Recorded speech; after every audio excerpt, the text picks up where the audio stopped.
আমি মাননীয় স্বরাষ্ট্রমন্ত্রীর দৃষ্টি আকর্ষণ করে বলছি বাংলাদেশের আমি মাননীয় স্বরাষ্ট্রমন্ত্রীর দৃষ্টি আকর্ষণ করে বলছি বাংলাদেশের মানুষের কপাল এমন যে মরার উপর খাড়ার ঘা সব সময়ই থাকে। মাননীয় স্পিকার, ব্রুট মেজরিটি সবসময় বিপজ্জনক। অতীতেও আমরা সংসদে যখন ব্রুট মেজরিটি দেখেছি সেটা পরিণতি খুব ভালো হয়নি। মাননীয় স্পিকার, সে কারণে আমি বিনীতভাবে বলি আমাদের সম্পূরক প্রশ্নের বিধিনিষেধ যদি এত কড়াকড়ি ভাবে করেন তাহলে আমরা কি করে মন্ত্রী পরিষদকে জবাবদিহিতার আওতায় আনবো? মাননীয় সদস্য, এটা এই অবস্থান থেকে করা হয়নি। We are abide by the rules and regulations of the parliamentary procedure, and I am hereby to declare that I cannot go beyond the procedure. I understand মাননীয় স্পিকার, কিন্তু তারপরেও একটু যদি উদার হই তাহলে বোধহয় ভালো হয়। আমাদের মাননীয় স্বরাষ্ট্রমন্ত্রী উনি অত্যন্ত দক্ষ যোগ্য ব্যক্তি, উনি সংবিধান যেমন ভালো জানেন আমি নিশ্চিত উনি ওনার মন্ত্রণালয়ের ব্যাপারেও অনেক বেশি জানেন। সে কারণেই একেবারে সম্পূরক প্রশ্ন ঠিক ওই মূল প্রশ্নের আঙ্গিকে না হলেও আমি মাননীয় স্বরাষ্ট্রমন্ত্রীর দৃষ্টি আকর্ষণ করে বলছি বাংলাদেশের মানুষের কপাল এমন যে মরার উপর খাড়ার ঘা সব সময়ই থাকে। দীর্ঘ 15 বছর গুম, বিচার বহির্ভূত হত্যা, হেফাজতে নির্যাতন, নেতাকর্মীদের ধরে নিয়ে গিয়ে পা ভেঙে ফেলা, অসুস্থ করে দেওয়া, এই কালচার ছিল। এরপরে অন্তর্বর্তীকালীন সরকারের সময় মাননীয় স্পিকার আমরা দেখলাম মব কালচার।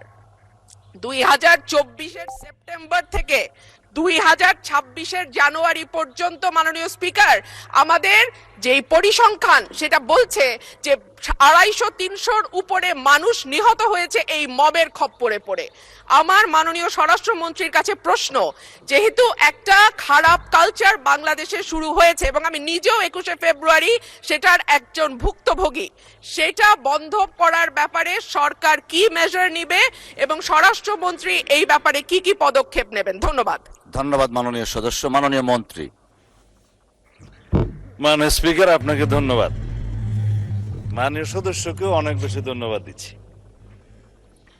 এই মব কালচারের ইস্যুটি একটা ডিফারেন্ট ডিবেট, আলাদা ডিবেট হতে পারত।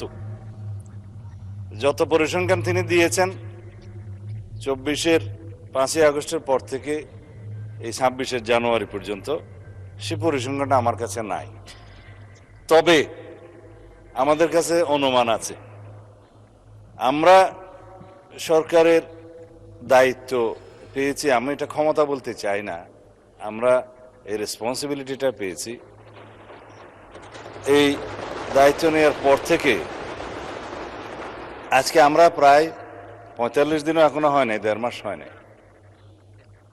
এর মধ্যে ঠিক মব নয়, মবের মতো, কারণ এখানে ডেফিনিশন আলাদা করতে হবে। কোনটা গাইবান্ধার পলাশবাড়িতে থানায় গিয়ে হামলা, সেটা কি মব হবে? নাকি কোনটা 21শে ফেব্রুয়ারিতে মাননীয় সদস্যের উপরে হামলা হয়েছে সেটা কি মব হবে? নাকি উত্তরা একটা বিজনেস সেন্টার, উত্তরা স্কোয়ার সম্ভবত নাম, সেখানে ঘেরাও করে দোকানপাট ভঙ্গ করেছে, সেটা কি মব হবে? সব কিছুকে মব বলা ঠিক হবে না। কিছু আছে সংগঠিত পরিকল্পিত অপরাধ, তার বিরুদ্ধে মামলা হয় এবং সেটা তদন্ত হয়, গ্রেফতার হয় এবং বিচারের জন্য সুপর্দ করা হয়। কিন্তু স্পষ্ট উচ্চারণ আমরা করেছি দায়িত্ব নেওয়ার পরে, বাংলাদেশে কোনো রকমের মব কালচার আর থাকবে না।